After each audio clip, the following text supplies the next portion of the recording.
നമസ്കാരം, very good morning. എല്ലാ പ്രേക്ഷകർക്കും മോർണിംഗ് ന്യൂസിലേക്ക് സ്വാഗതം. ഇന്ന് മെയ് 22 തീയതി വ്യാഴാഴ്ച, ഇടവം 8 തീയതിയാണ്.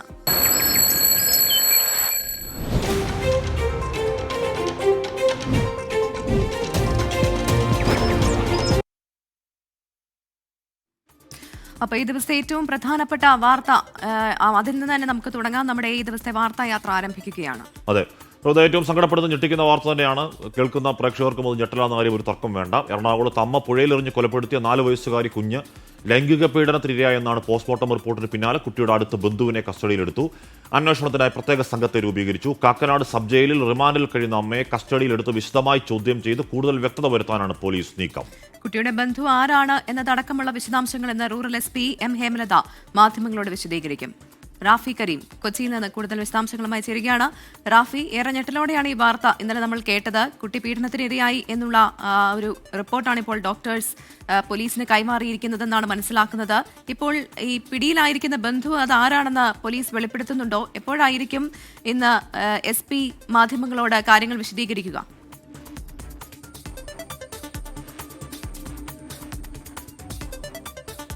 പിടിയിലായിരിക്കുന്ന ബന്ധു ആരെന്നുള്ള കാര്യത്തിൽ അറസ്റ്റിന് ശേഷമായിരിക്കും വ്യക്തത വരിക. എന്തായാലും ഒരു 10 മണിയോടുകൂടി അത്തരം കാര്യങ്ങളിൽ വ്യക്തത വരുമെന്നുള്ളതാണ് നമ്മൾ മനസ്സിലാക്കുന്നത്. ഈ ബന്ധുവിൽ നിന്ന് ഈ കുട്ടി ഏത് തരത്തിലുള്ള പീഡനമാണ് നേരിട്ടത്, എന്താണ് ഈ കുട്ടിയുടെ മരണ കാരണം, അല്ലെങ്കിൽ മരണത്തിന് പിന്നിൽ ഇത്തരം ഒരു കൊലപാതകം ചെയ്യാൻ ഈ അമ്മയെ പ്രേരിപ്പിച്ചത് എന്നുള്ളൊരു അന്വേഷണമാണ് ഈ കേസിൽ ഇപ്പോൾ നിർണായകമായിരിക്കുന്നത്. കാരണം നമ്മൾ ഈ മരണ ദിവസം ഇതുമായി ബന്ധപ്പെട്ടുള്ള മൊഴികൾ അമ്മയിൽ നിന്നുണ്ടായത് ഞാൻ കുട്ടിയെ കൊന്നു എന്ന് മാത്രമാണ്. അതിനുശേഷം ഇത് എന്തിനു വേണ്ടിയാണ് ഇത്തരത്തിലൊരു കാര്യം ചെയ്തതെന്നുള്ള കാര്യത്തിൽ ഒരു വ്യക്തത ഉണ്ടായിരുന്നില്ല. ചില ചോദ്യങ്ങൾ ആയിരുന്നു ഇതുമായി ബന്ധപ്പെട്ടുണ്ടായിരുന്നത്. അമ്മയ്ക്ക് മാനസിക പ്രശ്നങ്ങളുണ്ടായിരുന്നു, അമ്മയ്ക്ക് മറ്റു ചില ബുദ്ധിമുട്ടുകളൊക്കെ ഉണ്ടായിരുന്നു പെരുമാറ്റത്തിൽ എന്നൊക്കെയുള്ള പ്രതികരണങ്ങളൊക്കെ ആളുകളിൽ നിന്നുണ്ടായിരുന്നു. എന്നാൽ ഇതിൻ്റെ ഇത്തരത്തിലൊരു വഴിത്തിരിവ് ഈ കേസിൽ ഉണ്ടാകുന്നത് ഈ പോസ്റ്റ്മോർട്ടത്തിന് ശേഷമാണ്. നമുക്കറിയാം, ഇൻക്വസ്റ്റ് നടപടികൾ പൂർത്തിയായപ്പോൾ തന്നെ ഈ ചില സൂചനകൾ, ഈ ചില മുറിവുകൾ ശരീരത്തിലുണ്ടായിരുന്നു എന്ന് പറയുന്നു. എന്നാൽ അത് ഈ കുട്ടിയെ പുഴയിലേക്ക് എറിഞ്ഞപ്പോൾ സംഭവിച്ചതായിരിക്കാം എന്നുള്ളതായിരുന്നു ആ സമയത്തുണ്ടായിരുന്ന പ്രാഥമിക നിഗമനം. അതിനുശേഷം പോസ്റ്റ്മോർട്ടം നടപടികൾ നടത്തിയപ്പോഴും ഈ പോസ്റ്റ്മോർട്ടത്തിൽ കുട്ടിയുടെ മരണകാരണം പ്രാഥമികമായി പുറത്തു വന്നിരുന്നു. അത് ഈ പുഴയിൽ എറിഞ്ഞപ്പോഴുള്ള ആ മരണം തന്നെയാണ് എന്നുള്ള രീതിയിലായിരുന്നു. കാരണം കുട്ടിയുടെ ഉള്ളിൽ നിന്ന് കിട്ടിയത് ഈ ചാലക്കുടി പുഴയിലെ വെള്ളമൊക്കെ ആയിരുന്നു. അത് അത്തരത്തിലുള്ള സ്ഥിരീകരണങ്ങൾ വന്നിരുന്നു. എന്നാൽ അതിനുശേഷം അവിടെ ഉണ്ടായിരുന്ന ഈ പോസ്റ്റ്മോർട്ടം നടത്തിയ ഡോക്ടർക്ക് തോന്നിയ ചില സംശയങ്ങൾ, അവരുടെ ചില കണ്ടെത്തലുകളാണ് കേസിൽ വഴിത്തിരിവായത്. കുട്ടിയുടെ ശരീരത്തിൽ കണ്ട ചില പാടുകൾ, സ്കാർ എന്ന ഡോക്ടർമാർ മാർക്ക് ചെയ്ത ചില പാടുകൾ, ഇതെല്ലാം തന്നെയാണ് ഈ കേസിൽ നിർണായകമായത്. ഈ വിവരങ്ങൾ ഈ പോലീസിന് പോസ്റ്റ്മോർട്ടത്തിന് ശേഷം ഈ ഡോക്ടർമാർ കൈമാറിയതോടെയാണ് പോലീസിന്റെ അന്വേഷണം വേറൊരു തലത്തിലേക്ക് നീങ്ങുന്നത്. ഉടനെ തന്നെ ഈ അമ്മയുടെ മാനസിക പ്രശ്നത്തെ തുടർന്നോ അല്ലാതെയോ അമ്മ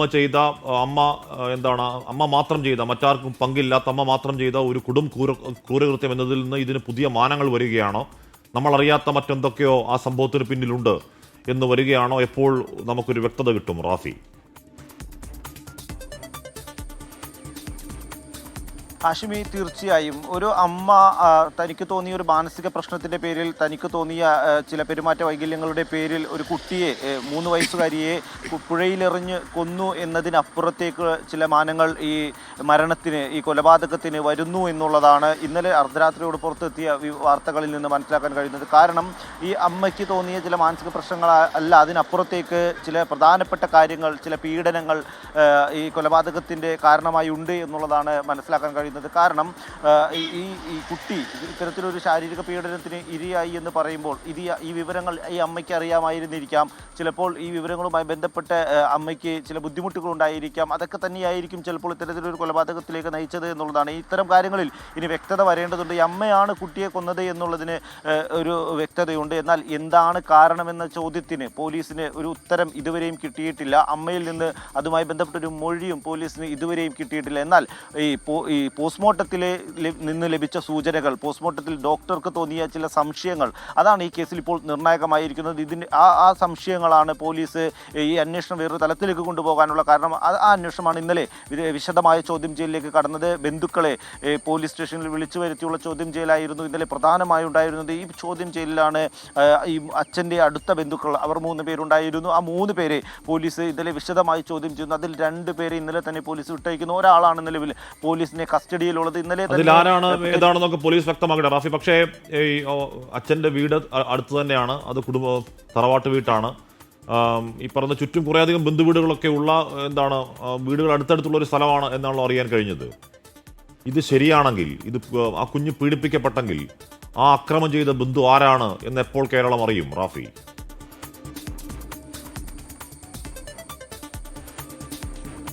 ഹാഷിമി, ഈ മരണമുണ്ടായ സമയത്ത് നമ്മൾ ആ വീടിൻ്റെ പരിസരത്ത് പോയതാണ്. ഈ അച്ഛൻ്റെ ബന്ധുക്കളുടെയും ഈ പിതാവിൻ്റെയും ഒപ്പം തന്നെ മറ്റ് അയൽക്കാരുടെയും എല്ലാം പ്രതികരണങ്ങൾ എടുത്തതാണ് ആ സമയത്ത്. ഇത് 2 വീടുകൾ ഒരു കോമ്പൗണ്ടിൽ തന്നെ, ആ നിലയിലാണ് ഇവർ താമസിച്ചിരുന്നത്. ഈ അച്ഛൻ്റെ തറവാട് വീടും ഒപ്പം തന്നെ അതിനോട് ചേർന്ന് തന്നെ ഈ കുട്ടി താമസിച്ചിരുന്ന ഇവരുടെ വീടുമാണ് ഉണ്ടായിരുന്നത്. ഈ കുട്ടിയും അമ്മയും ഒപ്പം തന്നെ ഈ അച്ഛനും കൂടി താമസിച്ചിരുന്ന ഒരു സെപ്പറേറ്റ് വീടും ഇങ്ങനെയാണ് ഉണ്ടായിരുന്നത്. അതുകൊണ്ട് തന്നെ ഈ കുട്ടി മുഴുവൻ സമയവും ഈ ബന്ധുക്കളുടെ വീട്ടിലും ഒപ്പം തന്നെ തറവാട്ട് വീട്ടിലും എല്ലാം ഉണ്ടായിരുന്നു. അത്തരത്തിൽ ഈ വലിയ ആക്റ്റീവായിട്ടുള്ളൊരു കുട്ടിയായിരുന്നു. ബന്ധുക്കളുമായി എല്ലാം നന്നായി ഇടപഴകുന്ന ഒരു കുട്ടിയായിരുന്നു. ആ നിലയിലാണ് ഇവരുടെ എല്ലാം തന്നെ പെരുമാറ്റം ഉണ്ടായിരുന്നത് എന്നുള്ളതാണ് ബന്ധുക്കളിൽ നിന്നും ഈ അയൽക്കാരിൽ നിന്നും എല്ലാം മനസ്സിലാക്കുന്നത്. വളരെ സ്നേഹത്തോടെ എല്ലാവരുമായി നന്നായിട്ട് ഇടപഴകുന്ന ആളുകളാണ് എല്ലാവരും എന്നുള്ളതായിരുന്നു പറഞ്ഞിരുന്നത്. നമുക്ക് അവിടെ നിന്ന് ലഭിച്ച സൂചനകളും ആ നിലയിലായിരുന്നു.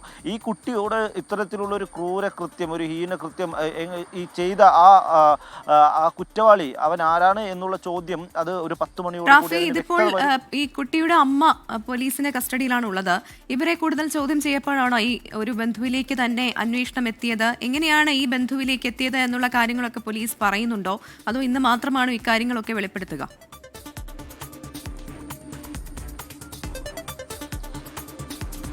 സ്ഥിരീകരിക്കുന്ന വിവരങ്ങൾ പോലീസിന്റെ ഭാഗത്തു നിന്ന് ഔദ്യോഗികമായി നൽകുന്ന വിവരങ്ങളല്ല, ചില സൂചനകളാണ് ഇതുമായി ബന്ധപ്പെട്ട് പുറത്തു വരുന്നത്. ഈ പോസ്റ്റ്മോർട്ടത്തിൽ അമ്മയിൽ നിന്ന് പോലീസിന് ലഭിച്ച മൊഴി, ഇത്തരത്തിലൊരു കൊലപാതകം നടത്താനുള്ള കാരണം എന്താണ് എന്നുള്ള ചോദ്യത്തിനുള്ള മൊഴി അമ്മയിൽ നിന്ന് പോലീസിന് കൃത്യമായി ലഭിച്ചിട്ടില്ല എന്നുള്ളതാണ്. കുടുംബ പ്രശ്നങ്ങളാണ് എന്നുള്ളൊരു മൊഴി മാത്രം അമ്മയിൽ നിന്ന് ലഭിച്ചു എന്നുള്ളതാണ് മനസ്സിലാക്കാൻ കഴിയുന്നത്. തൻ്റെ കുട്ടിയെ കൊന്നു എന്നുള്ളത് മാത്രമാണ് അമ്മ പോലീസിനോട് മൊഴിയായിട്ട് നൽകുന്നത്. അതിനപ്പുറത്തേക്ക് മറ്റ് വിവരങ്ങൾ അമ്മയിൽ നിന്ന് പോലീസിന് ലഭിക്കുന്നില്ല എന്നുള്ളതാണ് മനസ്സിലാക്കാൻ കഴിയുന്നത്. എന്നാൽ പോസ്റ്റ്മോർട്ടം റിപ്പോർട്ടിൽ നിന്ന് ഡോക്ടർമാർ നൽകിയ ചില സൂചനകളുണ്ട് അന്വേഷണ സംഘത്തിന്. ഈ സൂചനകളിൽ നിന്നാണ് അന്വേഷണ സംഘം ഇന്നലെ ചോദ്യം ചെയ്യൽ ആരംഭിക്കുന്നത്. ഈ ചോദ്യം ചെയ്യലിലാണ് ഇത്തരത്തിലുള്ള ഒരു വിവരം ലഭിക്കുന്നതും പിന്നീട് ഇതുമായി ബന്ധപ്പെട്ട് വിശദമായ ചോദ്യം ചെയ്യലുകൾ നടക്കുന്നതും. അതിലാണ് ഇപ്പോൾ ഒരു പ്രതിയെ, ഒരാളെ കസ്റ്റഡിയിൽ എടുക്കാൻ അന്വേഷണ സംഘത്തിന് കഴിഞ്ഞിരിക്കുന്നത് എന്നുള്ളതാണ്. ഇത്തരത്തിലുള്ള ഒരു കണ്ടെത്തലും റാഫി തന്നെ ആ വീട്ടിൽ പോയതാണ്. ആ വീട്ടിലുള്ള ചുറ്റുവട്ടങ്ങളിലൊക്കെ പോയി ഒട്ടുമിക്ക അടുത്ത ബന്ധുക്കളുടെ ഒക്കെ പ്രതികരണം എടുത്തതാണ്. പ്രതികരണങ്ങളൊക്കെ വിതുമ്പുന്ന ബന്ധുക്കൾ നമ്മൾ കണ്ടതാണ്. ആ പാവം കുഞ്ഞിന്റെ ചേതനറ്റ ശരീരം ആ അച്ഛൻ്റെ വീട്ടിൽ വെക്കുമ്പോൾ അതിനു ചുറ്റും അലമുറയിടുന്ന ബന്ധുക്കളെ നമ്മൾ കണ്ടതാണ്. റാഫിയോട് സംസാരിക്കുമ്പോൾ കള്ളക്കരച്ചിൽ കരഞ്ഞ ആ കുഞ്ഞിന്റെ മൃതശരീരത്തിൽ ചുറ്റും നിൽക്കുമ്പോൾ കള്ളക്കരച്ചിൽ കരഞ്ഞ ഏതോ ഒരുത്തനാണ് അതിന്റെ പിന്നിൽ എന്നാണോ മനസ്സിലാക്കേണ്ടത് റാഫി?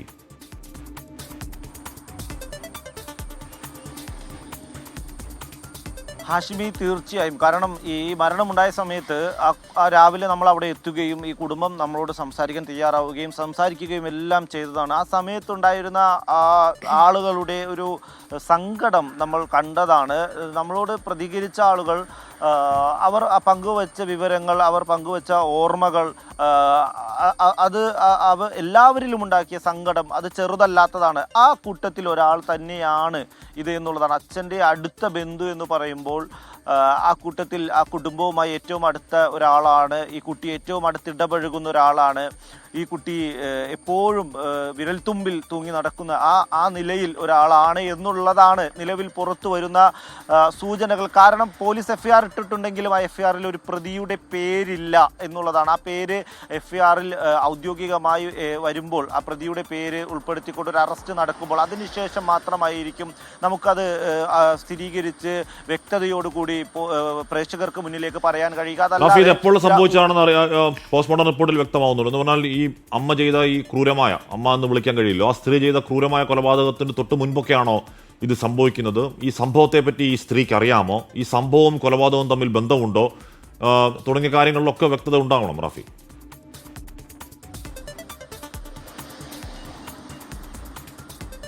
തീർച്ചയായും SP മാധ്യമങ്ങളെ കാണുന്നതോടുകൂടി ഇക്കാര്യങ്ങളിലെല്ലാം വ്യക്തതയുണ്ടാകുമെന്നുള്ളതാണ് പ്രതീക്ഷിക്കുന്നത്. നിലവിൽ ലഭിക്കുന്ന സൂചനകൾ അനുസരിച്ച് ഈ കുട്ടി ഇത്തരത്തിലുള്ളൊരു ശാരീരിക പീഡനത്തിന് കുറച്ചു കാലമായി ഇരയാകുന്നുണ്ട് എന്നുള്ളതാണ്. ആ നിലയിലുള്ള ചില പാടുകളാണ് ശരീരത്തിൽ നിന്ന് ലഭിച്ചത് എന്നുള്ളതാണ് നമുക്ക് മനസ്സിലാക്കാൻ കഴിയുന്നത്. ഇതിൻ്റെ കൂടി അടിസ്ഥാനത്തിലായിരുന്നു ഈ ചോദ്യം ചെയ്യൽ എന്നുള്ളതാണ്.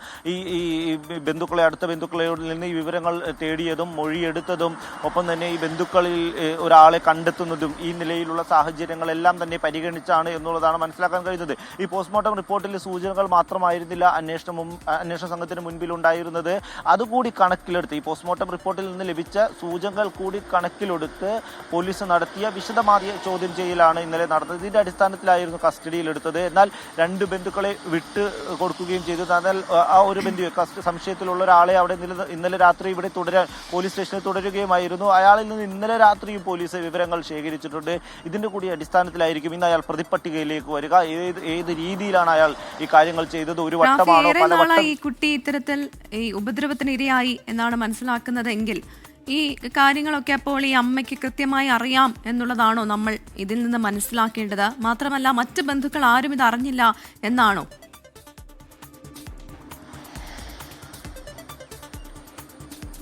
തീർച്ചയായും മറ്റു ബന്ധുക്കൾ ആരും ഇത് അറിഞ്ഞില്ല എന്നുള്ളതാണ് നിലവിൽ പുറത്തു വരുന്നത്. ഈ അമ്മയ്ക്ക് ഈ കാര്യങ്ങൾ അറിയുമോ എന്നുള്ള ചോദ്യത്തിന് ഒരു വ്യക്തത വന്നിട്ടില്ല. അമ്മ ഇതുമായി ബന്ധപ്പെട്ട് ഈ മൊഴി നൽകി സഹകരിക്കുന്നില്ല എന്നുള്ളതാണ്, വിവരങ്ങൾ പങ്കുവെക്കുന്നില്ല എന്നുള്ളതാണ്.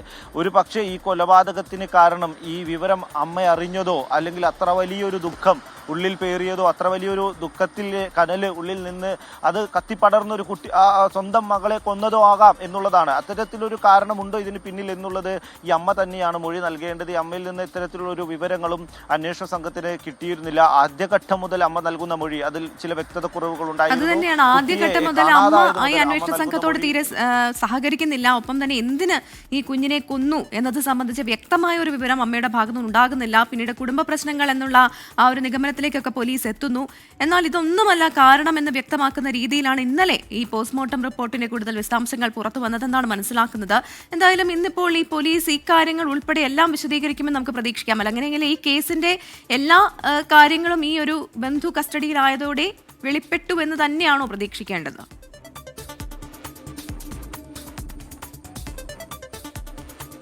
അങ്ങനെ കരുതാൻ കഴിയില്ല. കാരണം പോലീസിന് മുന്നിൽ ഒരുപാട് ചോദ്യങ്ങളുണ്ടായിരുന്നു. ഈ കുട്ടിയെ കാണാതെ ആയത് മുതൽ അമ്മ നൽകുന്ന മൊഴിയിൽ വ്യക്തത കുറവുകളുണ്ടായിരുന്നു. അമ്മ നൽകുന്ന മൊഴി പോലീസിന് പ്രഥമ ദൃഷ്ട്യാ തന്നെ സ്ഥിരീകരിക്കാൻ കഴിയാത്തൊരു സാഹചര്യമായിരുന്നു. ഈ അമ്മ മൊഴി നൽകുകയും പിന്നീട് പോലീസിന് പല സാഹചര്യ തെളിവുകളും പരിഗണിച്ചുകൊണ്ട് വേണമായിരുന്നു ഈ മൊഴി സ്ഥിരീകരിക്കാൻ. ആ നിലയിലായിരുന്നു ഇന്നലെ ഈ അപകടമുണ്ടായത് മുതൽ ഈ കുട്ടിയെ പുഴയിലേക്ക് എറിഞ്ഞത് മുതൽ കാര്യങ്ങൾ പോകുന്നുണ്ടായിരുന്നത്.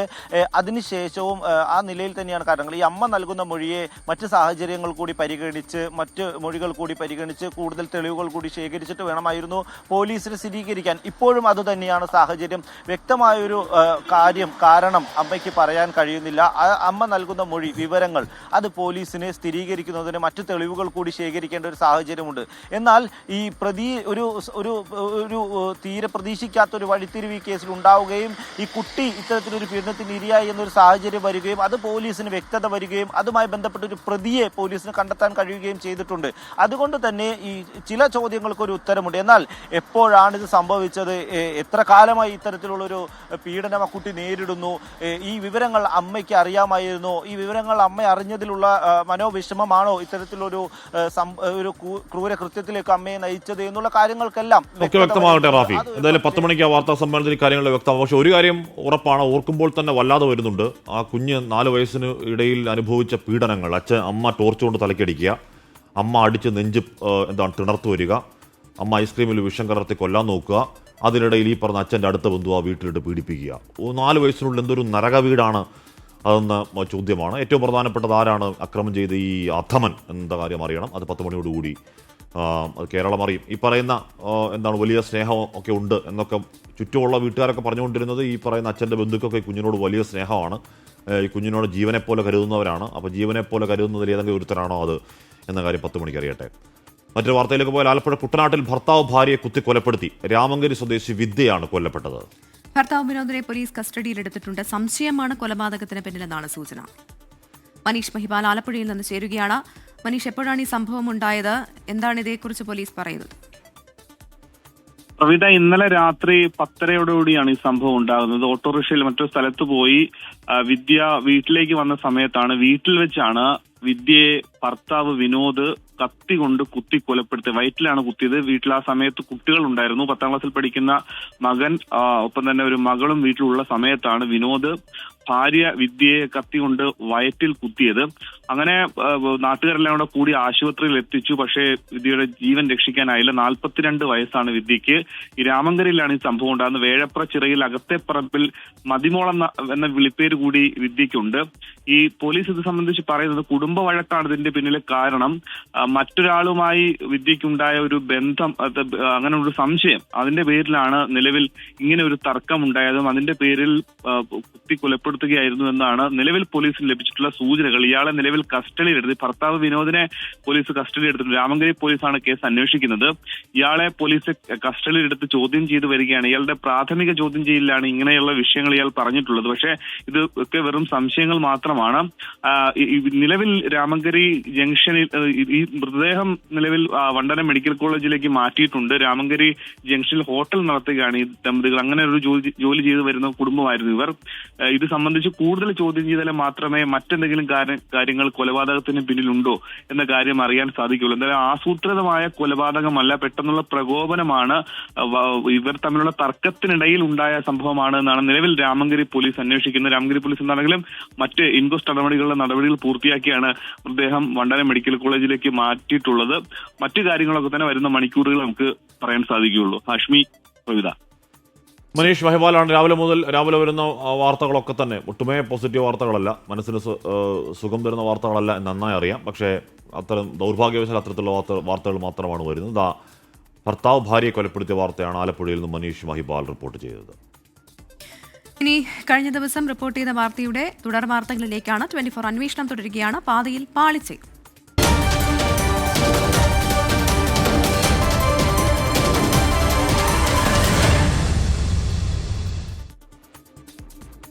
മലപ്പുറം കൂരിയാട് ദേശീയപാത തകർന്ന സംഭവത്തിൽ വിദഗ്ധ സംഘം ഇന്ന് അന്വേഷണ റിപ്പോർട്ട് സമർപ്പിക്കും. ദേശീയപാത അതോറിറ്റിക്കാണ് റിപ്പോർട്ട് സമർപ്പിക്കുക. ഇന്നലെ 2 വിദഗ്ധ സംഘം സ്ഥലത്തെത്തി പരിശോധിച്ചിരുന്നു. റോഡിന് താഴെയുള്ള മണ്ണുമായി ബന്ധപ്പെട്ട പ്രശ്നമാണ് അപകടത്തിന് കാരണമെന്നാണ് വിദഗ്ധ സംഘത്തിന്റെ പ്രാഥമിക നിഗമനം. റിപ്പോർട്ട് സമർപ്പിക്കുന്നതിന് മുന്നോടിയായി കരാർ കമ്പനിയായ KNRCയിൽ നിന്നും സംഘം വിവരങ്ങൾ ശേഖരിച്ചിട്ടുണ്ട്. ദേശീയപാത തകരാനുള്ള കാരണം എന്ത്, നിർമ്മാണത്തിൽ അപാകതകൾ ഉണ്ടോ, ഇനി റോഡ് എങ്ങനെ പുനർനിർമ്മിക്കാൻ എന്നിങ്ങനെയുള്ള കാര്യങ്ങൾ ഉൾപ്പെടുത്തിയാകും റിപ്പോർട്ട് സമർപ്പിക്കുക. ദേശീയപാത തകർന്നതിൽ ഇന്നും കൂരിയാട് പ്രതിഷേധമുണ്ടാകും. യൂത്ത് ലീഗാണ് ഇന്ന് സമരം നടത്തുക. കണ്ണൂർ കുപ്പത്ത് ദേശീയപാത നിർമ്മാണത്തിനിടെ മണ്ണിടിച്ചിലുണ്ടായ സ്ഥലത്ത് വിദഗ്ധ സംഘം ഇന്ന് പരിശോധന നടത്തിയേക്കും. ആ നിർമ്മാണത്തിൽ അപാകതയുണ്ടോ എന്നറിയാനാണ് പരിശോധന. അതേസമയം വീടുകളിലേക്ക് വെള്ളവും ചെളിയും ഒഴുകുന്നത് തടയാൻ ഒരാഴ്ചക്കകം നടപടി ഉണ്ടാകുമെന്ന് ദേശീയപാത അതോറിറ്റിയോട് ഉറപ്പിലാണ് നാട്ടുകാർ പ്രതിഷേധം അവസാനിപ്പിച്ചത്. വരും ദിവസങ്ങളിൽ മഴ ശക്തമായാൽ കൂടുതൽ പ്രതിസന്ധി ഉണ്ടാകുമെന്ന ആശങ്കയും നാട്ടുകാർക്കുണ്ട്. അരുൺ പൂപ്പറമ്പ വാർത്തയുടെ വിവരങ്ങൾ വെച്ചിരുന്നു. അരുൺ, ഇതിപ്പോൾ രാഷ്ട്രീയ പ്രശ്നം കൂടിയാകുന്നുണ്ട്. രാഷ്ട്രീയ ഏറ്റുമുട്ടൽ തുടങ്ങിയിട്ടുണ്ട്. സോഷ്യൽ മീഡിയയിൽ പരസ്പരം പോർവിളികൾ തുടങ്ങുന്നുണ്ട്. പ്രതിഷേധങ്ങൾക്ക് ഈ പറയുന്ന കേവലം വീടുകളിലെ പ്രശ്നങ്ങൾക്കപ്പുറം രാഷ്ട്രീയ തലം കൂടി ഉള്ളപ്പോൾ ഏതൊക്കെ തരത്തിലുള്ള പ്രതിഷേധങ്ങൾ പ്രതീക്ഷിക്കണം ഇന്നും വരും ദിവസങ്ങളിലും? അരുൺ.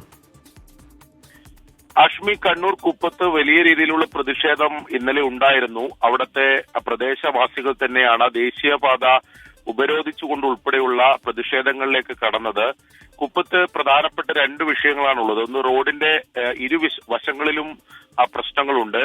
റോഡിന്റെ ഒരു വശത്ത് തൊട്ടു താഴെ ജനവാസ മേഖലയാണ്. അവിടെ വലിയ കുന്ന് ഇടിച്ച് അവിടെ നിർമ്മാണ പ്രവൃത്തി നടക്കുന്നതിന്റെ ഭാഗമായി വലിയ രീതിയിൽ മഴ പെയ്യുന്ന ഘട്ടത്തിൽ ഈ മണ്ണും ചെളിയും വെള്ളവും ഒക്കെ താഴേക്ക്, അതായത് ഈ വീടുകളിലേക്ക് പോകുന്ന സാഹചര്യം, ആ വീടുകളിൽ വെള്ളം കയറിയ ദൃശ്യങ്ങളൊക്കെ നമ്മൾ കഴിഞ്ഞ ദിവസം കണ്ടതാണ്.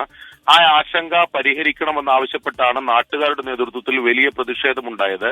ഒടുവിൽ ദേശീയപാത അതോറിറ്റിയുടെ അധികൃതരും അതോടൊപ്പം തന്നെ തളിപ്പറമ്പ് RDO ഉൾപ്പെടെ റവന്യൂ ഉദ്യോഗസ്ഥർ ഉൾപ്പെടെ അവിടെ എത്തി ഈ വിഷയത്തിൽ ഒരാഴ്ചക്കകം ഒരു പരിഹാരമുണ്ടാകും, ഇത് തടയുന്നതിന് വേണ്ടിയിട്ടുള്ള ഡ്രൈനേജ് സംവിധാനം അവിടെ ഒരുക്കും എന്ന് ഉറപ്പ് നൽകിയതിന്റെ അടിസ്ഥാനത്തിലാണ് ഇന്നലെ അവർ പ്രതിഷേധം താൽക്കാലികമായി അവസാനിപ്പിച്ചത്.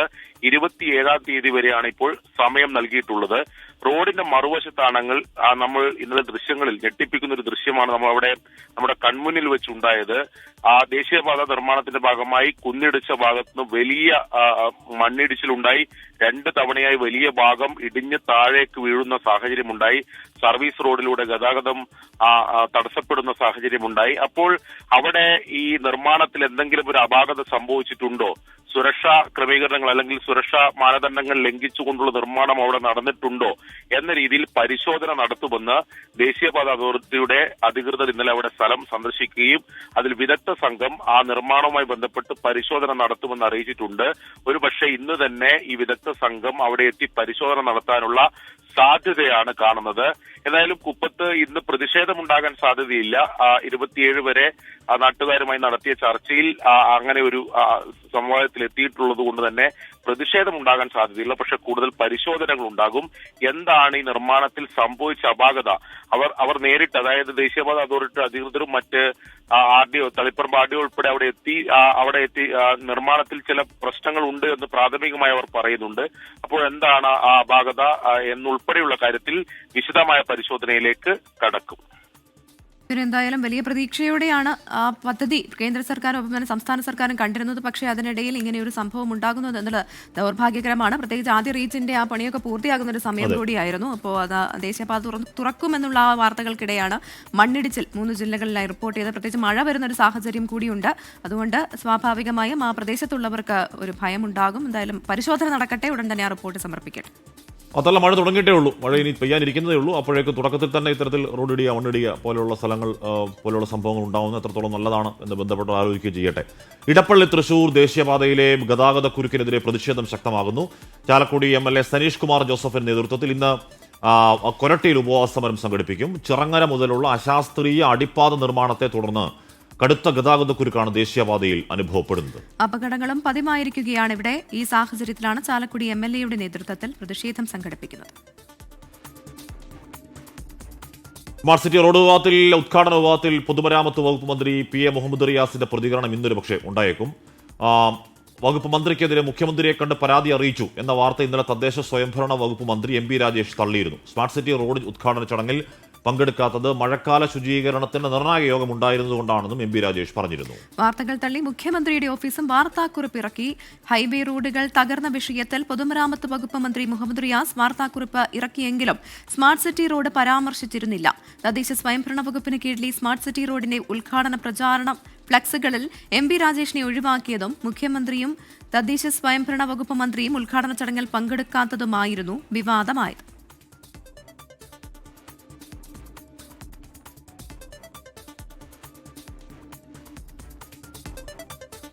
ഓപ്പറേഷൻ സിന്ദൂറിനെ കുറിച്ച് ലോകരാജ്യങ്ങളോട് വിശദീകരിക്കുന്ന കേന്ദ്ര പ്രതിനിധി സംഘം UAE-യിലെത്തി.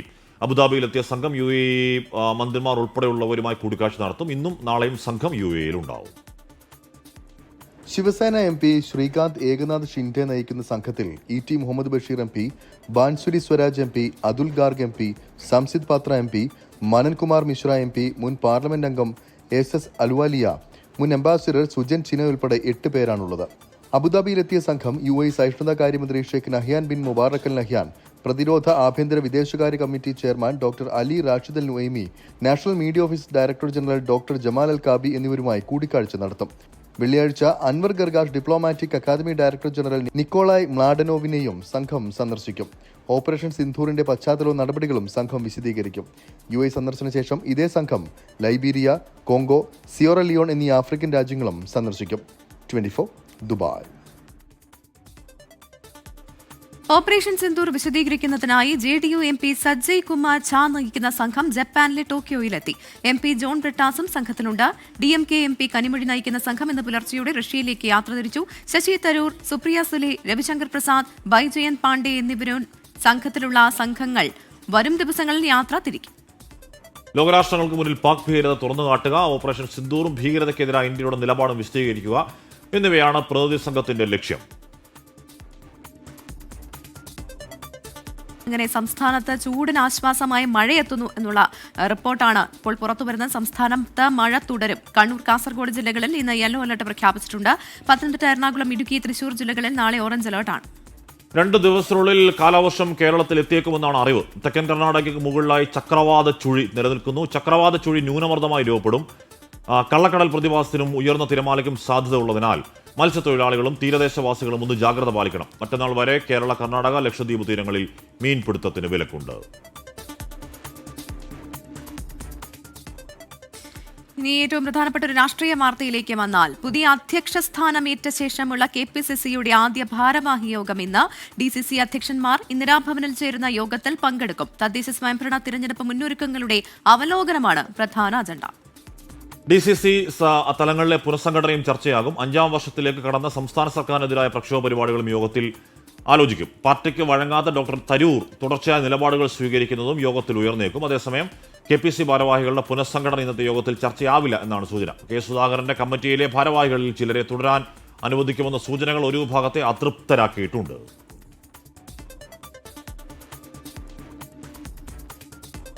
ഇന്ന് +2 പരീക്ഷ എഴുതിയിരിക്കുന്ന വിദ്യാർത്ഥികളുടെയൊക്കെ നെഞ്ചിടിപ്പ് വർദ്ധിക്കുന്ന ഒരു ദിവസം കൂടിയാണ്. ഇന്നാണ് higher secondary, vocational higher secondary പരീക്ഷാഫലം പ്രഖ്യാപിക്കുക. ഉച്ചകഴിഞ്ഞ് 3 മണിക്ക് വിദ്യാഭ്യാസ മന്ത്രി V. ശിവൻകുട്ടി ഫലം പ്രഖ്യാപിക്കും. 3:30 മുതൽ ഓൺലൈനായി ഫലം അറിയാം. 4,44,707 വിദ്യാർത്ഥികൾ ഹയർ സെക്കൻഡറി പരീക്ഷ എഴുതി. വൊക്കേഷണൽ ഹയർ സെക്കൻഡറിയിൽ 28,587 പേരും പരീക്ഷ എഴുതി.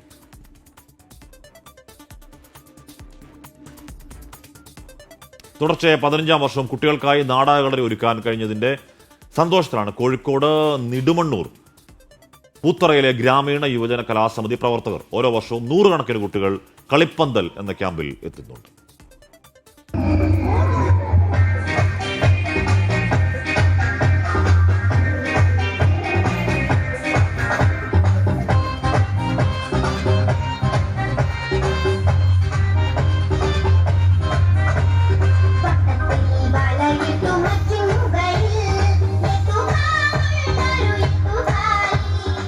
വേനൽ അവധിക്കാലത്ത് നാടകകലയെ നെഞ്ചേറ്റിക്കൊണ്ട് കുട്ടികൾക്കായി ഇത്തവണയും നെടുമണ്ണൂർ പൂത്തറ എന്ന കൊച്ചുഗ്രാമം നാടകക്കളരി സംഘടിപ്പിച്ചു. നാദാപുരം, കുറ്റ്യാടി മേഖലകളിൽ നിന്ന് നിരവധി കുട്ടികളാണ് നാടകകലയുടെ ബാലപാഠം അഭ്യസിക്കാനായി കളിപ്പന്തലിൽ എത്തിയത്. നാടകരംഗത്തെ പ്രമുഖ കലാകാരൻ മനോജ് നാരായണനാണ് 15 ക്യാമ്പുകൾക്കും ഡയറക്ടറായി എത്തിയത്. കുട്ടികളിൽ അഭിനയം, രചന, സംവിധാനം തുടങ്ങി നാടകവുമായി ബന്ധപ്പെട്ട മുഴുവൻ കാര്യങ്ങളിലും പരിശീലനവും, പങ്കെടുത്തവരിൽ മികവ് പുലർത്തുന്നവർക്ക് തുടർ പരിശീലനവും നൽകും. ഈ പ്രദേശത്തിൻ്റെ മൊത്തം ഒരു ഉത്സവമായിട്ടാണ് എപ്പോഴും ഈ കളിപ്പന്തിനെ കാണുന്നത്. 15 വർഷം എന്ന് പറയുന്നത് ഒരു വലിയ ഒരു കാലയളവാണ്. 15 വർഷം ഒരു വലിയ സാംസ്കാരിക പ്രവർത്തനം ഒരു നാട്ടിൽ നടത്തുക എന്ന് പറയുന്നത് ഇതുപോലുള്ള സാംസ്കാരിക പ്രവർത്തനവും കലാപ്രവർത്തനവും തന്നെയാണ് വേണ്ടത്. യഥാർത്ഥത്തിൽ ഇതൊരു കലാഗ്രാമമാണ് എന്ന് തന്നെ പറയാം. ക്യാമ്പ് വലിയ പ്രചോദനമെന്ന് വിദ്യാർത്ഥികളും സാക്ഷ്യപ്പെടുത്തുന്നു. ഇവിടെ വന്നതിന് ശേഷം സ്റ്റേജ് ഫിയർ ഒന്നുമില്ലാതെ ഇപ്പം കലോത്സവമായാലും എന്ത് പരിപാടിയായാലും വേഗം മുമ്പോട്ടേക്ക് ഞാൻ ചെയ്യാമെന്നും പറഞ്ഞ് മുമ്പോട്ടേക്ക് പോകാനുള്ളൊരു കോൺഫിഡൻസ് ഉണ്ട്. വെക്കേഷൻ കഴിഞ്ഞ് ചെല്ലുമ്പം പറയാം ഏറ്റവും കൂടുതൽ മെമ്മറി കിട്ടുക ഈ കളിപ്പന്തലിന്, ഈ ക്യാമ്പിൽ നിന്നാണ്. വേനലവധിക്കാലം എന്ന് പറയുമ്പോൾ നമ്മുടെ ഏകദേശം ഈ നാട്ടിലെ എല്ലാ കുട്ടികളുടെ മനസ്സിലും വരുന്നത് ക്യാമ്പ് എപ്പോഴാണെന്നുള്ള ചിന്തയായിരിക്കും. ഈ ക്യാമ്പിലേക്ക് വരാനും ഇവിടെ നിന്ന് ഓരോ മെമ്മറീസ് എടുക്കാനും വേണ്ടിയിട്ട്. ഈ വർഷത്തെ ക്യാമ്പിന് സമാപനമായതോടെ വിദ്യാർത്ഥികൾ പിരിഞ്ഞു. ഇനി അടുത്ത വർഷത്തെ കളിപ്പന്തലിനായുള്ള കാത്തിരിപ്പിലാണ് ഈ ഗ്രാമവും കുട്ടികളും. സമീർ സി മുഹമ്മദ്, 24 കോഴിക്കോട്. ഇനി മലപ്പുറത്തേക്കാണ്. കാളികാവൽ നാട്ടുകാരുടെ ഉറക്കം കെടുത്തിയ നരഭോജി കടുവയെ ഇതുവരെ പിടികൂടാനായിട്ടില്ല. എന്നാൽ പിടികൂടാനുള്ള തിരച്ചിൽ ഊർജിതമാക്കിയിട്ടുണ്ട് വനം വകുപ്പ്. കരുവാരക്കുണ്ട് മദാരി എസ്റ്റേറ്റിൽ കടുവയെ ഇന്നലെ നാട്ടുകാർ കണ്ടിരുന്നു. തുടർന്ന് വനം വകുപ്പും രാത്രി വൈകിയും തിരച്ചിൽ നടത്തിയെങ്കിലും കടുവയുള്ള സ്ഥലം കൃത്യമായി കണ്ടെത്താൻ കഴിഞ്ഞില്ല. ആ പ്രദേശങ്ങളിൽ നിരീക്ഷണ ക്യാമറകൾ സ്ഥാപിച്ചിട്ടുണ്ട്. മയക്കുവെടി വെക്കുന്നതിനുള്ള സംഘം സജ്ജമാണ്. ക്യാമറയിൽ കടുവയുടെ ദൃശ്യം പതിഞ്ഞാൽ ആ പ്രദേശത്ത് കൂടുതൽ കേന്ദ്രീകരിക്കുക എന്നതാണ് ലക്ഷ്യം. 60-ലേറെ ആറാട്ടുകളെയാണ് കാളികാവ് കരുവാരക്കുണ്ട് മേഖലയിൽ വിന്യസിച്ചിട്ടുള്ളത്. കൊച്ചിയിലെ മെട്രോ തൂണുകൾക്ക് കീഴിലെ ചെടികൾ വെട്ടിമാറ്റി ടൈൽസ് വിരിച്ച് പരസ്യങ്ങൾക്കായി ഇടമൊരുക്കാൻ KMRL നടപടികൾ ആരംഭിക്കാൻ ടെൻഡർ വിളിച്ച് കൊച്ചി മെട്രോ. KMRL നിലവിലെ തീരുമാനം പുനഃപരിശോധിക്കണമെന്ന് ജനപ്രതിനിധികളും പരിസ്ഥിതി പ്രവർത്തകരും ഒരേപോലെ ആവശ്യപ്പെടുകയാണ്. കൊച്ചി മെട്രോ കേരള വികസനത്തിന്റെ രക്തധമനി. ഈ മെട്രോ പില്ലറുകൾക്കിടയിലെ പച്ചപ്പ് കൊച്ചിക്കാർക്ക് ഒരാശ്വാസമായിരുന്നു. എന്നാൽ ഇതും പൊയ്പോകുമോ എന്ന ആശങ്കയിലാണ് നഗരവാസികളും പരിസ്ഥിതി പ്രവർത്തകരും. കൊച്ചി മെട്രോ ആരംഭിച്ചതു മുതൽ പ്രകൃതി സൗഹാർദ്ദമായ നടപടികൾ മെട്രോ നടത്തിയിരുന്നു. അതിൽ പ്രധാനപ്പെട്ടതായിരുന്നു മെട്രോ പാലത്തിന് താഴെ മണ്ണിട്ട് നികത്തി ചെടികൾ പരിപാലിക്കുന്നത്. ഇത്തരത്തിൽ 27 കിലോമീറ്റർ ചെടികൾ നട്ടുപരിപാലിക്കും എന്നായിരുന്നു KMRLന്റെ വാഗ്ദാനം. ആ വാക്കാണ് സാമ്പത്തിക ലാഭം ലക്ഷ്യം വെച്ച് ഇപ്പോൾ മാറ്റുന്നത്. ടെൻഡർ വന്നതോടുകൂടി പരിസ്ഥിതി പ്രവർത്തകർ വിമർശനവുമായി രംഗത്തെത്തി. ജനപ്രതിനിധികൾ അടക്കം KMRL തീരുമാനം പുനഃപരിശോധിക്കണമെന്ന് ആവശ്യപ്പെട്ടു കഴിഞ്ഞു. പച്ചപ്പ് തന്നെ നിലനിർത്തുക എന്നതാണ് പൊതുവെ നമ്മൾ സ്വീകരിച്ചിട്ടുള്ള സമീപനം. അത് പക്ഷേ MD പ്രായോഗികമായ ചില പ്രശ്നങ്ങൾ സൂചിപ്പിക്കുകയുണ്ടായി. ഇപ്പം 450ഓളം സ്ട്രെച്ചിൽ ആകെ 50 മറ്റോ ആണ് സ്പോൺസർഷിപ്പ് കിട്ടിയിട്ടുള്ളൂ. അത് കോൺക്രീറ്റ് തൂണുകളാക്കി മാറും. അതിന്റെ ഇടയിൽ പരസ്യം മാത്രം സ്ഥാപിക്കാനുള്ള ഒരു ഇനീഷ്യേറ്റീവ് ആണ് മെട്രോ റെയിൽ എന്നുള്ളത് നിരന്തരമായി മാധ്യമങ്ങളിൽ വരുന്ന വാർത്തകളാണ്. I would like to request the Honorable Managing Director to reconsider that decision. Metro പാലത്തിന് കീഴിലെ ചെടികൾ പരിപാലിക്കുവാനുള്ള കോൺട്രാക്ട് ഒരു സ്വകാര്യ ഏജൻസിക്കാണ് നൽകിയിരുന്നത്. അവർക്ക് തുടരാൻ സാധിക്കില്ലെന്ന് അറിയിച്ചതോടെ മറ്റ് ഏജൻസികളെ സമീപിച്ചു. എന്നാൽ ആരും തയ്യാറായി മുന്നോട്ട് വന്നില്ല. ഇതോടെയാണ് സാമ്പത്തിക താൽപര്യം കൂടി മുൻനിർത്തിയിട്ടുള്ള പുതിയ തീരുമാനം. പരിസ്ഥിതി പ്രവർത്തകരുടെ 20-ലധികം സംഘടനകളാണ് പ്രതിഷേധവുമായി രംഗത്തുള്ളത്. പരിസ്ഥിതി ദർശനത്തിലൂന്നിയ വികസന മാതൃകകളാണ് നമ്മുടെ ഭാവി തലമുറയ്ക്ക് ആവശ്യമെന്നും അത് തന്നെയാണ് സുസ്ഥിര വികസനമെന്നും ഓർമ്മിപ്പിച്ചുകൊണ്ട് അമൽ സുരേന്ദ്രൻ, 24 കൊച്ചി. മറ്റൊരു പ്രധാനപ്പെട്ട വാർത്തയിലേക്കാണ്. ED ഉദ്യോഗസ്ഥൻ മുഖ്യപ്രതിയായ കോഴക്കേസിൽ കൈക്കൂലിപ്പണം ഉപയോഗിച്ച 4ാം പ്രതി ചാർട്ടേഡ് അക്കൌണ്ടന്റ് രഞ്ജിത്ത് വാര്യർ കൊച്ചി നഗരത്തിൽ ആഡംബര വീട് സ്വന്തമാക്കി. രാജസ്ഥാൻ സ്വദേശി മുകേഷ് കുമാർ പുത്തൻവേലിക്കരയിൽ 1.5 ഏക്കർ സ്ഥലം വാങ്ങി. ഇവര് കൈക്കൂലി ഇടപാട് തുടങ്ങിയിട്ട് 10 വർഷത്തിലേറെയായി എന്ന് വിജിലൻസ് കണ്ടെത്തിയ ശ്യാംകുമാർ വിവരങ്ങൾ വെച്ചിരുന്നു. ശ്യാം, അപ്പോ അത് ഒറ്റപ്പെട്ട സംഭവമല്ല, അത് ചെറിയ കേസല്ല, ടിപ്പ് ഓഫ് ദ ഐസ്ബർഗ് എന്ന് പറയും മട്ടിൽ ഈ കൂട്ടർ ചെയ്ത, ഈ ഗ്രൂപ്പ് ചെയ്ത അഴിമതിയുടെ കൂടുതൽ കഥകൾ പുറത്തേക്ക് വരാനിരിക്കുന്നു. ശ്യാം, തീർച്ചയായും. കാരണം ഈ കേസുമായി ബന്ധപ്പെട്ട് വിജിലൻസ് പറയുന്നത് കഴിഞ്ഞ 10 വർഷത്തിലധികമായി ഇപ്പോൾ ഈ കേസിൽ ഉൾപ്പെട്ട പ്രതികൾ കോടികളാണ് കൈക്കൂലി കമ്മീഷനിലൂടെ മാത്രം സ്വന്തമാക്കിയതെന്നുള്ളതാണ്. അപ്പോൾ കൈക്കൂലിയുടെ മുഖ്യ വരുമാനം ലഭിച്ച ഉദ്യോഗസ്ഥർ എത്രത്തോളം പണം ഉണ്ടാക്കി എന്നുള്ളത് നമുക്ക് ഊഹിക്കാവുന്നതേ ഉള്ളൂ. ഇതിൽ ഏറ്റവും പ്രധാനപ്പെട്ട കാര്യം വിജിലൻസ് ഇപ്പോൾ കണ്ടെത്തുന്നത് കേസിലെ 4ാം പ്രതി ചാർട്ടേഡ് അക്കൌണ്ടന്റായ രഞ്ജിത്ത് വാര്യർ കൊച്ചി നഗരത്തിൽ ആഡംബര വീട്, അത് കോടികൾ വിലയുള്ള ആഡംബര വീട് സ്വന്തമാക്കി എന്നുള്ളതാണ്. ഈ കേസിലെ മറ്റൊരു പ്രതിയായ രാജസ്ഥാൻ സ്വദേശി മുകേഷ് കുമാർ പുത്തൻവേലിക്കരയിൽ 1.5 ഏക്കർ ഭൂമിയാണ് ഈ കൈക്കൂലിയുടെ ഇടനില നിന്ന് കിട്ടിയ കമ്മീഷൻ കൊണ്ട് വാങ്ങിയത്. ഇയാൾക്ക് രാജസ്ഥാനിലുള്ള സ്വത്തുവിവരങ്ങളെക്കുറിച്ചും വിജിലൻസ് അന്വേഷിച്ചു വരികയാണ്. പ്രധാന ഇടനിലക്കാരൻ വിൽസന്റെ സമ്പത്ത് തിട്ടപ്പെടുത്തി വരുന്നതേ ഉള്ളൂ എന്നും വിജിലൻസ് വൃത്തങ്ങൾ പറയുന്നുണ്ട്. കോടികളായിട്ട് ലഭിച്ച കൈക്കൂലി പണമാണ് ഈ സ്വത്തുവകകൾ സ്വന്തമാക്കാൻ എല്ലാം ഇടയാക്കിയത്. ഇനി ഇവർ ഇത് മറ്റാരുടെയെങ്കിലും ബിനാമിയായി നിന്ന് കൈക്കൂലി പണത്തിലൂടെ വാങ്ങിയ സ്വത്തുക്കൾ ബിനാമിയായി ഇവരുടെ പേരിലേക്ക് വന്നതാണ് എന്നുള്ള ഒരു സംശയം കൂടി വിജിലൻസിനുണ്ട്. ഏതായാലും വിശദമായ അന്വേഷണമാണ് വിജിലൻസ് നടത്തുന്നത്. ഇന്ന് പ്രതികളുടെ കസ്റ്റഡി കാലാവധി അവസാനിക്കാനിരിക്കെയാണ്. വിജിലൻസ് വീണ്ടും കോടതിയെ സമീപിക്കുകയും ചെയ്യുന്നുണ്ട്. പ്രതികൾ വാങ്ങിയത് കഴിഞ്ഞ 10 വർഷത്തിനിടെ നടത്തിയ ഇടപാടുകൾ കുറിച്ചാണ് വിജിലൻസ് ഇപ്പോൾ പരിശോധിക്കുന്നത്. ഈ സമയങ്ങളിൽ ഉണ്ടായിരുന്ന ഉദ്യോഗസ്ഥർ പ്രതികളുമായി ബന്ധപ്പെട്ടിരുന്ന വലിയ ഒരു ശൃംഖല, അതെല്ലാം തന്നെ ഈ കൈക്കൂലിക്കായി ഉപയോഗിച്ചു എന്നുള്ള ഞെട്ടിക്കുന്ന വിവരമാണ് വിജിലൻസ് കണ്ടെത്തിയിരിക്കുന്നത്.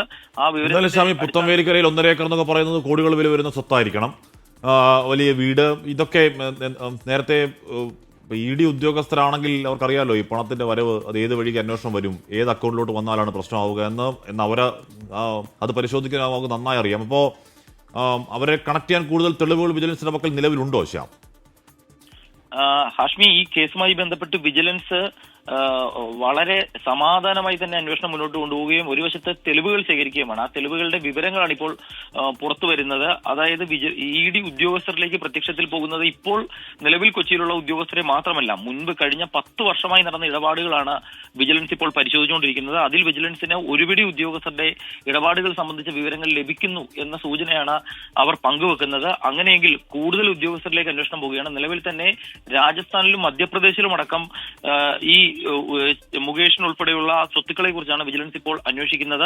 ആ അന്വേഷണത്തിന്റെ ഒരറ്റം ഉദ്യോഗസ്ഥരിലേക്ക് തന്നെയാണ് പോകുന്നത്. 10 വർഷത്തെ വിവരങ്ങളാണ് ഇപ്പോൾ വിജിലൻസ് അന്വേഷിക്കുന്നത്. ഹാഷ്മി, ശ്യാംകുമാർ വിവരങ്ങൾ നൽകുകയായിരുന്നു. ഇപ്പോൾ തുടങ്ങിയതല്ല, 10 വർഷമായി തുടങ്ങുന്നതാണ്. ഏതെങ്കിലും ഒരു ഉദ്യോഗസ്ഥന്റെ കാലയളവിലല്ല, അതിന് മുമ്പുള്ള ഉദ്യോഗസ്ഥന്റെ കാലയളവിലൊക്കെ ഒരു സിസ്റ്റമാറ്റിക് ആയ ഒരു കറപ്ഷൻ സംവിധാനമായി അതങ്ങനെ മുന്നോട്ടേക്ക് പോവുകയായിരുന്നു എന്നാണ് ഇപ്പോൾ അന്വേഷണത്തിൽ പതിയെ വ്യക്തമായി വരുന്നത്. ഉറപ്പായും അത് മഞ്ഞുമലയുടെ അറ്റം മാത്രമാണ്, ഒറ്റപ്പെട്ട സംഭവമല്ല. കൂടുതൽ പരാതികൾ വിജിലൻസിന് കിട്ടുന്നുണ്ട്.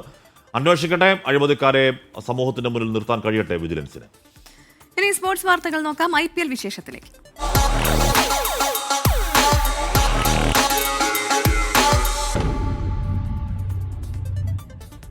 പ്രിയപ്പെട്ട പ്രേക്ഷകരെ, IPL-ൽ ഇന്ന് Gujarat Titans Lucknow super Giants പോരാട്ടമാണ്. രാത്രി 7:30 അഹമ്മദാബാദിലാണ് മത്സരം.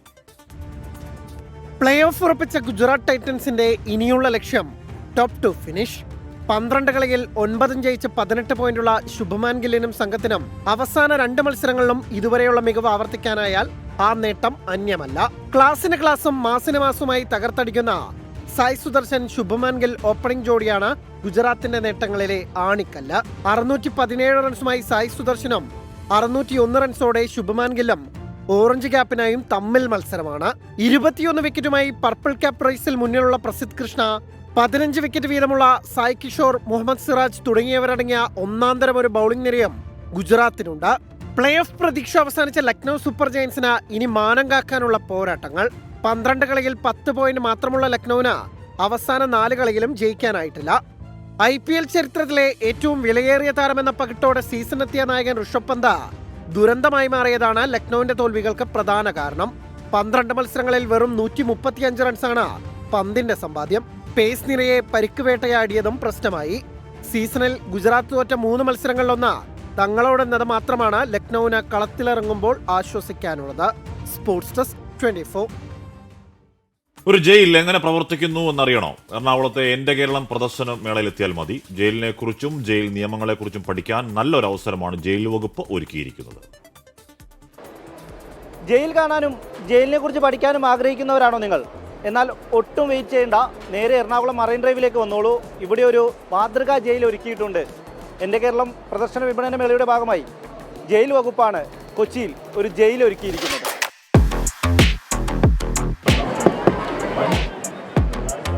സാർ കയറിക്കോട്ടെ.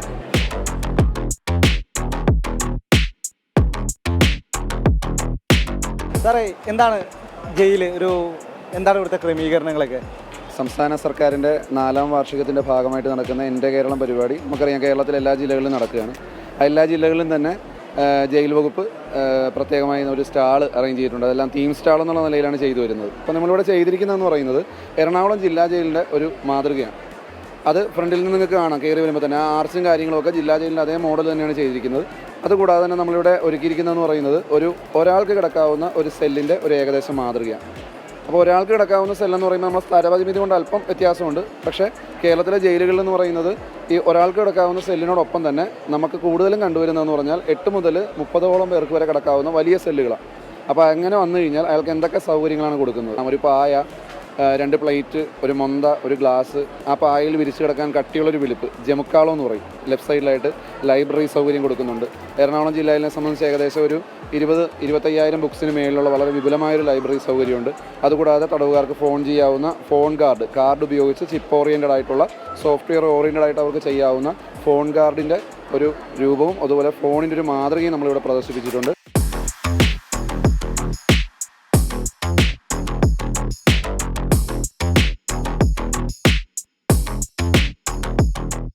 സാർ, ഇത് ഒരു തൂക്കുമരമാണ്. ഇത് എന്തൊക്കെയാണ് ഇതിൻ്റെ പ്രത്യേകതകൾ, എന്തൊക്കെയാണ് ഇതിൽ ക്രമീകരണങ്ങളുള്ളത്? നമ്മളിപ്പോൾ പബ്ലിക്കിനൊരു ധാരണ കൊടുക്കുക എന്നുള്ള ലക്ഷ്യത്തിലാണ് ഈ ഒരു തൂക്കുമരത്തിൻ്റെ ഒരു മോഡൽ ചെയ്തിരിക്കുന്നത്. അപ്പോൾ അങ്ങനെയുള്ള തൂക്കിക്കൊള്ളുന്ന ഒരാളുടെ കയറിൻ്റെ നീളവും ആളുടെ ഭാരവും തമ്മിൽ ചെറിയ അനുപാതമുണ്ട്. അതായത് ഒരാളെ തൂക്കിക്കൊല്ലണമെന്നോ ആ തൂക്കിക്കൊല്ലുന്ന ആളുടെ ഭാരം എന്ന് പറയുന്ന ഒരു 70 കിലോഗ്രാമിന് മേളിലാണെങ്കിൽ ആ കയറിൻ്റെ നീളം 1.52 മീറ്റർ ആയിരിക്കും. മറിച്ച് അത് 40 കിലോ 50 കിലോയുടെ ഒക്കെ താഴെയാണെങ്കിൽ അത് 1.98 ആയിരിക്കും. അങ്ങനെ ചുമ്മാ തൂക്കിക്കൊല്ലാൻ പറ്റത്തില്ല. ഇതിങ്ങനെ വലിക്കുമ്പോൾ ആൾ താഴത്തേക്കാണ് പോകുന്നത്, കയറല്ല പോകുന്നത്. അതുപോലെ 1 മണിക്കൂർ നേരം അയാളെ തൂക്കിയിടണം. 1 മണിക്കൂർ കഴിഞ്ഞ് ഡോക്ടർ വന്ന് പരിശോധിച്ചതിന് ശേഷം ആൾക്ക് ജീവൻ പോയി എന്ന് ഉറപ്പ് വരുത്തിയാൽ മാത്രമേ നമുക്ക് അയാളെ താഴെ ഇറക്കാൻ പറ്റുള്ളൂ.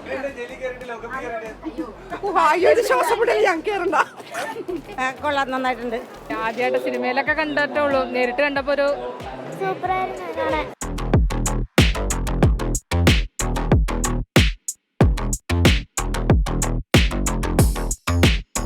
ഒരു ജയിൽ എങ്ങനെ പ്രവർത്തിക്കുന്നു എന്നുള്ളതാണ് നിങ്ങളിപ്പോൾ കണ്ടത്. ഈ ജയിൽ കാണുവാനും ഈ ജയിലിനെ കുറിച്ച് പഠിക്കുവാനും നിങ്ങൾക്കും അവസരമുണ്ട്. എറണാകുളത്തെ മറൈൻ ഡ്രൈവിലേക്ക് വന്നാൽ മതി.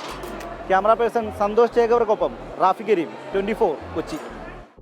വയനാട് കബനിഗിരിയിൽ പുലിയുടെ ആക്രമണം. ഒരു ആടിനെ പുലി കടിച്ചുകൊന്നു, മറ്റൊരാടിന് പരുക്കേറ്റിട്ടുണ്ട്. മേഖലയിൽ കഴിഞ്ഞ ദിവസവും പുലി ഇറങ്ങിയിരുന്നു. സുർജിത്ത് അയ്യപ്പത്താണ് വിവരങ്ങളുമായി ചേരുന്നത്. സുർജിത്ത്, ഈ മേഖല പുലി ആക്രമണമുള്ള സ്ഥലമാണോ, പുലി ഇറങ്ങുന്ന സ്ഥലമാണോ? ആളുകൾ സ്വാഭാവികമായും പേടിയിലാവില്ലേ സുർജിത്ത്? തീർച്ചയായും ഹാഷ്മി, ഇന്നലെയും സമാനമായ രീതിയിൽ തന്നെ ഇത്തരത്തിൽ പുലിയുടെ ആക്രമണം ഉണ്ടായിരുന്നു. ഒരു പട്ടിയെയാണ് ഇന്നലെ ആക്രമിച്ചത്. പക്ഷേ ഇന്ന് പുലർച്ചെ ഇപ്പോൾ ആക്രമണത്തിന് വിധേയമായത് ആടുകളാണ് എന്നുള്ളതാണ്. അതായത് 2 ആടുകളെയാണ് ആക്രമിച്ചത്. കബനിഗിരിയിലാണ് ഇത്തരത്തിലൊരു സംഭവം ഉണ്ടായിരിക്കുന്നത്. പനച്ചുവട്ടിൽ ജോയിയുടെ ആടുകളെയാണ് ആക്രമിച്ചത്. 3 ആടുകളാണ് ഈ തൊഴുത്തിലുണ്ടായിരുന്നത്. അതിൽ 2 എണ്ണത്തിനെ ആക്രമിച്ചു. ഒരെണ്ണം ചത്ത നിലയിലാണ്. അവിടെ ചാരം മൂടിക്കിടന്നൊരു സ്ഥലമുണ്ട്. അതിൽ കൃത്യമായ രീതിയിൽ തന്നെ പുലിയുടെ കാൽപ്പാടുകളും പതിഞ്ഞിട്ടുണ്ട്. കഴിഞ്ഞ ദിവസം ഇപ്പോൾ കണ്ട സ്ഥലങ്ങൾ, അതായത് സ്റ്റീഫൻ എന്നയാളുടെ വീട്ടിലെ പട്ടിയെ ആക്രമിക്കാൻ ശ്രമിച്ചിരുന്നു. പക്ഷേ പട്ടിക്ക് പരിക്കേൽക്കുകയാണ് ഉണ്ടായത്. തൊട്ടടുത്തുള്ള വീട്ടിൽ CCTVയിൽ ഈ ദൃശ്യങ്ങളും പുലിയുടെ ദൃശ്യങ്ങളും പതിഞ്ഞിട്ടുണ്ട്. അത്തരത്തിൽ പുലി നിരന്തരം ഇറങ്ങുന്നു എന്നുള്ളതാണ് ആശങ്ക. ആ പ്രദേശത്ത് ഇന്നലെ തന്നെ ക്യാമറ ട്രാപ്പുകൾ സ്ഥാപിച്ചിരുന്നു. പക്ഷേ നിലവിൽ വീണ്ടും പുലിയുടെ ആക്രമണം ഉണ്ടായതോടെ ആളുകൾ വലിയ രീതിയിലുള്ള ഭീതിയിൽ ആണ് ഉള്ളത്. സുർജിത്ത് അയ്യപ്പത്താണ്. ഒരു ആടിനെ പുലി കടിച്ചു കൊന്നു എന്ന് പറയുന്നത്. നേരത്തെയും നമ്മൾ സമാനമായ രീതിയിൽ ആടിനെ പുലി കടിച്ചു കൊന്നിട്ട് ഒന്നും ചെയ്യാതിരിക്കുകയും ആൾക്കാരെ കൊല്ലുമ്പോൾ മാത്രം അനുഭവപ്പെടുന്നു തുടങ്ങിയ പരാതി ഉണ്ടായിട്ടുണ്ട്. ഇവിടെ മറ്റൊന്നും സംഭവിക്കാതിരിക്കട്ടെ എന്ന് മാത്രം ആഗ്രഹിക്കുകയാണ്. എറണാകുളം തിരുവാങ്കുളത്ത് അമ്മ പുഴയിലെറിഞ്ഞ് കൊലപ്പെടുത്തി 4 വയസ്സുകാരി ലൈംഗിക പീഡനത്തിനിരയായെന്ന പോസ്റ്റ്മോർട്ടം റിപ്പോർട്ടിന് പിന്നാലെ ഇന്നലെയാണ് കുട്ടിയുടെ അടുത്ത ബന്ധുവിനെ കസ്റ്റഡിയിലെടുത്തത്. ശാസ്ത്രീയ തെളിവുകൾ ഉൾപ്പെടെ ഹാജരാക്കിയാണ് പോലീസ് പ്രതിയെ ചോദ്യം ചെയ്യുന്നത്. പ്രതി ചോദ്യം ചെയ്യലുമായി സഹകരിക്കുന്നില്ലെന്ന് പോലീസ് പറയുകയാണ്. എസ് ശ്യാംകുമാറാണ് കൊച്ചിയിൽ നിന്ന് ചേരുന്നത്. ശ്യാം, ഈ കുട്ടി പീഡനത്തിനിരയായെന്ന് ഞെട്ടിക്കുന്ന വാർത്ത ഇന്നലെ വന്നപ്പോൾ ഈ കുട്ടിയുടെ അടുത്ത ബന്ധുവിനെ തന്നെയാണ് പോലീസ് പിടികൂടിയത്. ഇയാളെ വ്യക്തമായ തെളിവുകളുടെ അടിസ്ഥാനത്തിൽ പോലീസ് ഇപ്പോൾ ചോദ്യം ചെയ്തു വരികയാണെന്ന് മനസ്സിലാക്കുന്നുണ്ട്. ഈ കൊലപാതകത്തിലേക്ക് നയിച്ചത് പീഡനമാണ് എന്നുള്ള തരത്തിൽ പോലീസിന് ഉറപ്പിക്കാൻ സാധിക്കുന്നുണ്ടോ? ഇതേക്കുറിച്ച് കുട്ടിയുടെ അമ്മ മറ്റെന്തെങ്കിലും കാര്യങ്ങൾ പോലീസിനോട് പറഞ്ഞിട്ടുണ്ടോ? എന്താണ് ഏറ്റവും പുതിയ വിവരങ്ങൾ? പ്രകൃതി, ഈ കേസുമായി ബന്ധപ്പെട്ട് കുട്ടിയുടെ അമ്മയെ ഇന്ന് കസ്റ്റഡിയിൽ വാങ്ങാൻ പോലീസ് കോടതിയെ സമീപിക്കുന്നതേയുള്ളൂ. ഈ പീഡന വിവരവുമായിട്ട് ബന്ധപ്പെട്ട് നേരത്തെ ഒരു സൂചനകളും ഇല്ലായിരുന്നതിനാൽ കുട്ടിയുടെ അമ്മ ഇതിനെക്കുറിച്ചൊന്നും പറഞ്ഞിട്ടില്ല. അന്ന് നൽകിയ ചോദ്യം ചെയ്യലിൽ നൽകിയ മൊഴിയിൽ ശാരീരിക മാനസിക പീഡനങ്ങൾ ഭർത്താവിന്റെ വീട്ടിൽ ഏൽക്കേണ്ടി വന്നു എന്നുള്ളതായിരുന്നു അവരുടെ പ്രധാനപ്പെട്ട മൊഴി.